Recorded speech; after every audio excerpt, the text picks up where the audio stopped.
Hello everyone, welcome to Tasty Dish by Setu Palaniappan. இன்னைக்கு மரவள்ளிக்கிழங்கு கொழுக்கட்டை எப்படி செய்யலான்றதை பார்க்கலாங்க.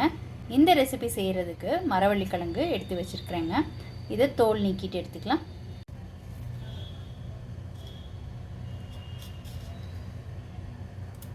மரவள்ளிக்கிழங்கு தோல் நீக்கி எடுத்துக்கிட்டாச்சுங்க. தேவைப்பட்டால் தண்ணியில் இன்னொரு தடவை வாஷ் பண்ணி எடுத்து வச்சுக்கோங்க. இப்போ அதை கிரேட் பண்ணிக்கலாம். மரவள்ளிக்கிழங்க ஃபுல்லாக துருவி எடுத்துக்கிட்டாச்சுங்க. இப்போ இந்த கிழங்குல உள்ள தண்ணியை ஸ்குவீஸ் அவுட் பண்ணி எடுத்துக்கலாங்க.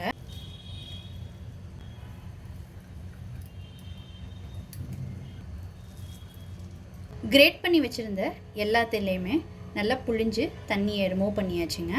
இப்போ நல்லா உதிரி உதிரியாக இருக்குது. 2 பேட்சாக மரவள்ளிக்கிழங்க பல்ஸ் மோடில் சுற்றி எடுத்துக்கிட்டாச்சுங்க. இது நல்லா கொரப்பாக இருக்குது. பேஸ்ட்டாக அரைச்சிடாமல் பார்த்துக்கோங்க. பல்ஸ் மோடில் கொரப்பாக அரைச்சது 1 கப்புக்கு இருக்குங்க. இதை மெஷர் பண்ணி எடுத்துக்கோங்க. அப்போ அதுக்கேற்ற மாதிரி வெல்லம் போடுறதுக்கு ஈஸியாக இருக்கும். இதில் 1 கை தேங்காய் சேர்த்துக்கிறேங்க. ஏலக்காய் தூள், அடுத்து வெல்லம் தூள் பண்ணது சேர்த்துக்கிறேங்க. 1/4 கப்லேருந்து 1/2 கப்புக்கு சேர்த்துக்கோங்க, உங்கள் ஸ்வீட்டுக்கு ஏற்ற மாதிரி. இது பைண்ட் ஆகுறதுக்கு அரிசி மாவு சேர்த்துக்கோங்க. 1 பிஞ்ச் உப்பு சேர்த்துக்கிறேன். இப்போ இது எல்லாத்தையும் ஒன்று சேர்த்து கலந்துக்கலாங்க. அரிசி மாவுக்கு பதிலாக நீங்கள் ரவை சேர்த்துக்கலாங்க. ஆனால் ரவை சேர்த்திங்கன்னா கொஞ்சம் நேரம் ரவை ஊறுறதுக்கு விட்டுட்டு அதுக்கப்புறமாட்டி தான் கொழுக்கட்டையை செய்ய முடியும். இது மிக்ஸ் பண்ணதுக்கப்புறம் இன்னும் கொஞ்சம் வெட்டாக தான் இருக்குங்க. அதனால் இன்னும் கொஞ்சம் அரிசி மாவு சேர்த்துக்கிறேன். இது நல்லா கலந்து விட்டுக்கலாம். ரொம்ப ட்ரையாக இருக்குன்னு ஃபீல் பண்ணிங்கன்னா 1 டீஸ்பூன் தண்ணி விட்டு கலந்துக்கலாங்க. கொழுக்கட்டையை பிடிக்கும்போது கையில் நெய் தடவிட்டு அதுக்கப்புறமாட்டி பிடிச்சிக்கோங்க. எல்லாத்தையும் ஒன்று சேர்த்து நல்லா மிக்ஸ் பண்ணியாச்சுங்க. நான் 2.5 டேபிள் ஸ்பூன் அரிசி மாவு சேர்த்துக்கிட்டு இருக்கேங்க. நீங்கள் உங்களோட மரவள்ளிக்கிழங்கோட குவான்டிட்டிக்கு ஏற்ற மாதிரி அரிசி மாவு மிக்ஸ் பண்ணிக்கோங்க. இப்போ கையில் கொஞ்சம் நெய் தடவிட்டு அதுக்கப்புறமாட்டி இதை கொழுக்கட்டையை பிடிச்சி எடுத்துக்கோங்க.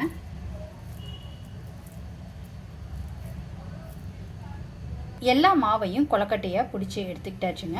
இது அப்படியே ஒரு 5 மினிட்ஸ் இருக்கட்டும். இட்லி பாத்திரத்தில் தண்ணி சூடாகட்டுங்க. அடுப்பில் வச்சு ஸ்டீம் பண்ணி எடுத்துக்கலாம். 15 to 20 மினிட்ஸ் ஸ்டீம் பண்ணி எடுத்துக்கலாங்க. 15 மினிட்ஸ்க்கு வேக வச்ச கொழுக்கட்டை சூப்பராக வெந்துருச்சுங்க. இதை அப்படியே இறக்கி ஆற வச்சுருங்க. கொஞ்சம் நேரம் ஆனதுக்கப்புறம் இதிலேருந்து எடுத்துக்கலாம். மரவள்ளிக்கிழங்கு இனிப்பு கொழுக்கட்டை ரொம்ப சூப்பராக ரெடி ஆயிடுச்சுங்க. நல்ல ஒரு ஹெல்த்தியான ஈவினிங் ஸ்நாக் ரெசிபிங்க. இப்போ மரவள்ளிக்கிழங்கு உப்பு கொழுக்கட்டை செஞ்சு காமிக்கிறேங்க. இதுக்கு ஒரு கடாயில் எண்ணெய் விட்டுக்கிறேன்.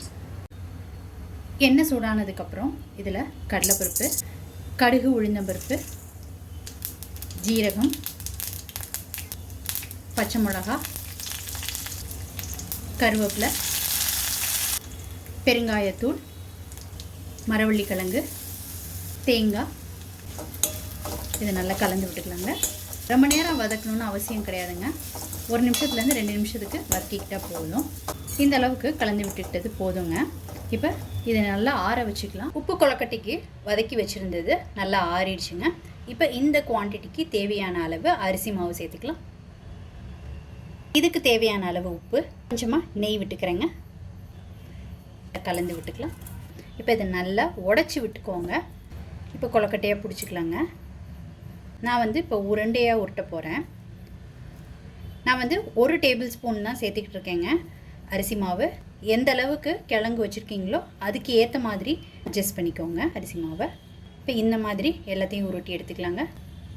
உப்பு கொழுக்கட்டை இருந்த மாவை நான் உருண்டைகளை உருட்டிட்டேங்க. இதை ஸ்டீம் பண்ணி எடுத்துக்கலாம். இப்போ இதை 10 to 12 மினிட்ஸ் ஸ்டீம் பண்ணி எடுத்துக்கலாங்க. 10 மினிட்ஸ்க்கு ஸ்டீம் பண்ண உப்பு கொழுக்கட்டையும் ரொம்ப சூப்பராக ரெடி ஆயிடுச்சுங்க.